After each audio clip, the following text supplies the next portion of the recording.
A'udzu billahi minasyaitonir rajim. Bismillahirrahmanirrahim. Babu alamatil khafdi utawi iki kubab sekian alamat jer.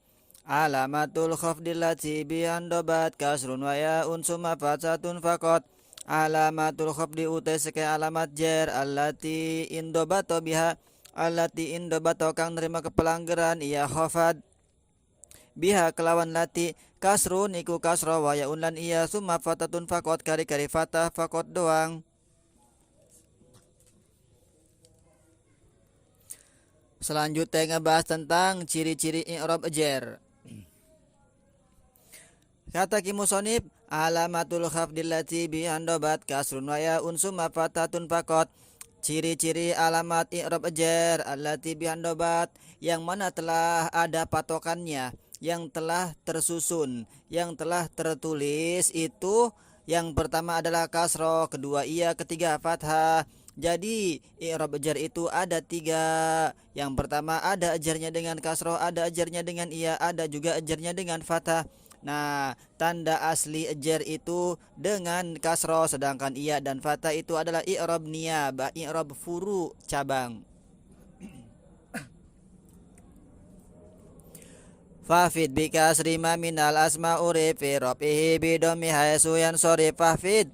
Maka ngejerakanlah sirah bikasrin kelawan kasroh ma ing barang minal asma'i saking pira-pira isim urip kang dan keurwi ya si emma fi rafihi ing dalam ropane emma bidomi kelawan doma haisu yan sorif ing dalam sekirane nerima tanwin iya si emma.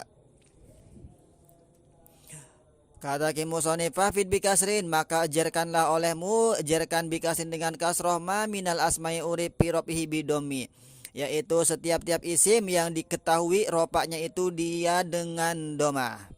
Jadi setiap-tiap isim yang ketika rofaknya dengan doma maka itu ajarnya dengan kasroh. Hai suyan sorib itu isimnya adalah isim yang munsorib. Yang pertama adalah isim mufrad. Isim mufrad itu isim yang ropaknya dengan domah, maka ketika jerjia dengan kasroh, contoh ja'a zaidun marortu bi zaidin, tapi dia juga isim mufradnya isim mufrad munsorib, artinya dia menerima terhadap tanwin. Kalau tidak menerima tanwin seperti isim mu'tal, maka dia itu ajarnya tidak dengan kasroh. Contohnya ja'al fata marortu bil fata, ajarnya dengan muqaddarah.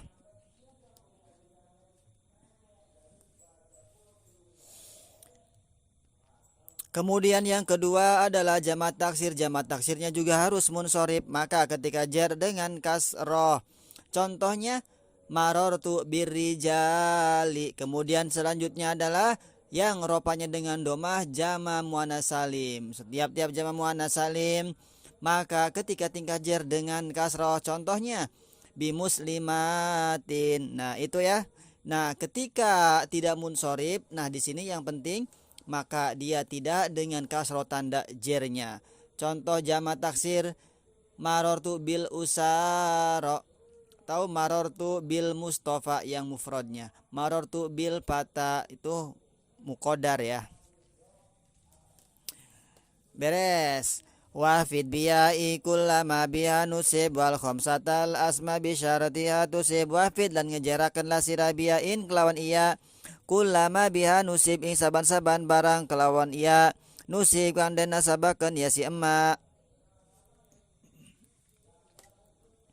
Wal khomsatal asma lan ing asmaul khomsah bisyartiha kelawan syarat asmaul khomsah tusib maka ngenani sira.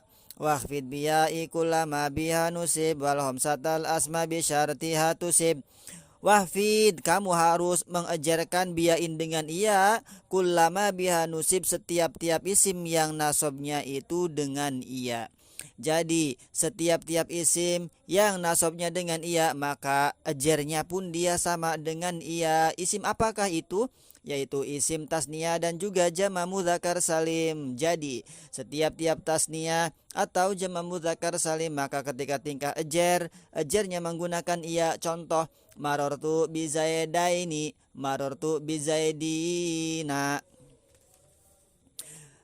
Wal khamsatal asma bisyartiha tusib wahfid al khamsatal asma, kamu harus mengajarkan terhadap asmaul khamsah biain dengan iya, tapi bisyartiha dengan syarat-syarat yang sudah ditentukan terhadap asmaul khamsah. Contohnya marortu bi abika, marortu bi akhika. Syaratnya apa aja? Yang pertama, asmaul hamsanya harus didofahkan kepada domir selain ia mutakalim. Yang kedua harus mufrad. Yang ketiga harus mukabar, enggak boleh ditasgir. Nah, tusib, ketika kamu melaksanakan ketentuan tersebut maka kamu sudah benar ya, sudah benar, sudah mengenai terhadap hukum-hukum yang sudah ditentukan. Jadi isim tasniyah, jama mudzakkar salim dan asmaul khamsah ketika tingkah ajar maka ajarnya itu dengan iya. Waqfid bi fathi kullama lam yansorib bimma biwasfil fi'li sara yatasib. Waqfid lan ngejarakeunlah sira bi fatin kelawan fathah kullama lam yansorib ing saban-saban barang kang ora ketanwin iya si emma, mimma biwasfil fi'li nyatane saking barang kang kelawan sifat fi'il, mimma biwasfil fi'li nyatane saking barang kang kelawan sifat fi'il soro kang jadi ya si emma ya tasib iku nerima kesifatan ya si emma. Wahfid, kamu harus mengajarkan bipatin, harus mengajarkan dengan patah kula malam yang sorib setiap-tiap isim yang tidak bisa menerima tanwin atau isim goer munsorib. Jadi setiap-tiap isim goer munsorib maka dia itu tanda ajarnya dengan fathah, bukan dengan kasroh, bukan juga dengan iya. Mimma biwasfil fi'li soro yatasib. Kenapa dia disebut goer munsorib? Karena dia itu menyerupai dari sifat-sifat fi'il. Mimma biwasfil fi'li, isim tersebut yaitu kesifatan dengan sifat-sifat yang ada di fi'il. Sekarang, sifat fi'il itu seperti apa? Yang pertama, fi'il itu tidak menerima jer. Yang kedua, fi'il itu tidak menerima tanwin. Ketika ada isim yang menyerupai fi'il, maka dia harus disamakan hukumnya seperti fi'il. Karena isim tersebut memiliki sifat seperti fi'il, maka hukumnya dia tidak menerima jer dan juga dia tidak menerima tanwin. Nah, jadi isim ghair munsorib itu adalah isim yang menyerupai terhadap fi'il dari segi sifatnya. Yang pertama, sifat fi'il tidak menerima jer, maka ghair munsorib juga tidak dijer. Yang kedua, fi'il tidak menerima tanwin, maka ghair munsorib juga sama, tidak menerima tanwin. Nah, itu ya. Ketika isim itu menyerupai dengan huruf, maka isim tersebut hukumnya mabni. Baik itu syibeh iftikor, syibeh wado, syibeh maknawi atau syibeh niyabah, tetap hukumnya mabni. Kalau mabni nanti i'rabnya muqaddarah ya. Tapi kalau dia menyerupai fi'il nanti dia tidak muqaddarah, tapi ejarnya dengan apa? Ejarnya dengan fathah, kemudian ropaknya dengan doma, nasabnya dengan fathah. Beda ya. Bi ayyahu zal ismu illataini au illatan tugni anis nataini bi ayyahuza, pakai hak ya, yahuza. Bi ayyahuza kelawan nyentah maqalih al ismu apa isim illataini ing ilat roro au illatan atawa ing ilat siji atau satu ilat tugni kang nyukupi ya ilat siji anis nataini saking ilat roro. Nah, kemudian isim ghair munsorib itu yang menyerupai sifat-sifat fi'il tersebut dia mempunyai alasan ya. Bi ayyahu zal ismu illataini au illatan tugni anis nataini. Isim ghair munsorib itu dia memiliki atau maqalih memperoleh illataini dua ilat. Isim ghair munsorib itu memiliki ada yang dua ilat, atau isim ghair munsorib itu memiliki illatan satu ilat, tapi tugni anis nataini satu ilat tersebut mencukupi terhadap dua ilat. Jadi isim ghair munsharif itu kebagi dua. Yang pertama dia memiliki satu ilat. Kemudian yang kedua dia memiliki dua ilat. Nah, yang memiliki dua ilat ini atau dua alasan ini sebabnya, yang pertama dia ilatnya karena kembali ke lafadznya, yang kedua karena dia kembali ke maknanya. Nah, adapun yang memiliki satu ilat, dia ini sudah mencukupi ya, sudah mencukupi satu ilat tersebut. Atau memiliki sebab, ilat itu sebab ya. Nah, isim ghair munsharif itu sebabnya ada dua, ada yang memiliki satu sebab, ada yang memiliki dua sebab. Nanti yang dua sebab ini ada yang kembali ke lafadznya, ada juga yang kembali ke maknanya. Nah, fa alifu ta'nisi agnat wahdaha wa sigotul jam'il ladzi qadintaha. Fa alifu ta'nisi maka utawi alif ta'nis agnat iku nyukupi ya alif ta'nis wahdaha ledewek alif ta'nis wa sigotul jam'il ladzi qadintaha wa sigotul jam'i lan sigot muntahal jumu atau lan sigot jama alladzi qadintaha kang teman-teman notog iya ladzi. Yang pertama adalah isim ghair munsharif yang memiliki satu ilat, yang memiliki satu alasan atau yang memiliki satu sebab ya. Apa yaitu fa alifu tanisi agnat wahdaha. Isim ghair munsharif yang memiliki satu ilat adalah alif ta'nis. Sebab alif ta'nis, setiap isim yang ujungnya ada alif ta'nisnya maka itu ghair munsharif. Alif ta'nis itu hanya memiliki satu ilat saja, agnat wahdaha, dia mencukupi dengan sendirinya.